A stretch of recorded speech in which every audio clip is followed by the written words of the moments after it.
से उसने भी उस समय जाकर किसी तीर्थ के जल में स्नान किया।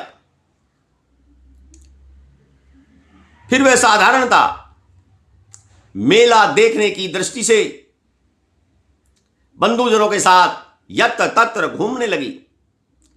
उनके मन में तीर्थ के प्रति कोई श्रद्धा आस्था का भाव नहीं था। वह घूमने के पर्पज से वह तीर्थ यात्रा पर चली गई। घूमती घूमती किसी देव मंदिर में गई और वहां उसने एक देवज्ञ ब्राह्मण के मुख से भगवान शिव की परम पवित्र एवं मंगलकारिणी उत्तम पौराणिक कथा को सुना। कथावाचक ब्राह्मण कह रहे थे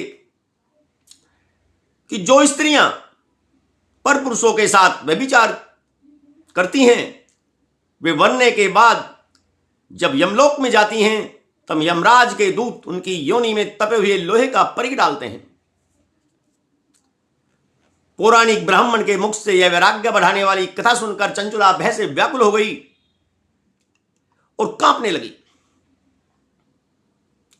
जब कथा समाप्त हुई और उस सुनने वाले सब लोग वहां से बाहर चले गए, तब वह भयभीत नारी एकांत में शिव पुराण की कथा बांचने वाले उन ब्राह्मण के पास गई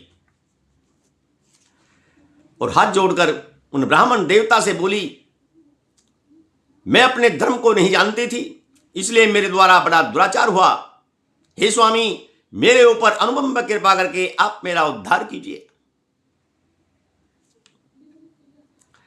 आज आपके वैराग्य रस से ओतप्रोत इस प्रवचन को सुनकर मुझे बड़ा भय लग रहा है। मैं कांप उठी और मुझे इस संसार से वैराग्य हो गया। मुझ मूढ़ चित्त वाली पापनी को धिक्कार है। मैं सर्वदा निंदा के योग्य हूं, कुत्सित विषयों में फंसी हुई हूं और अपने धर्म से विमुख हो गई। न जाने किस किस घोर कष्टदायक दुर्गति में मुझे पड़ना पड़ेगा और वहां कौन बुद्धिमान पुरुष कुमार्ग में मन लगाने वाली मुझ पापनी का साथ देगा।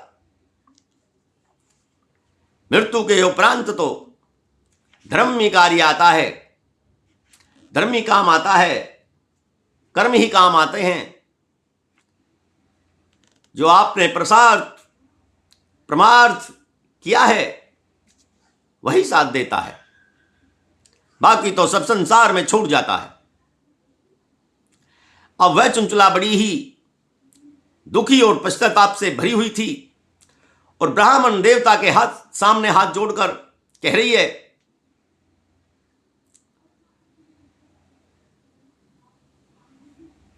कि मृत्यु काल में उन भयंकर यमदूतों को मैं कैसे देखूंगी।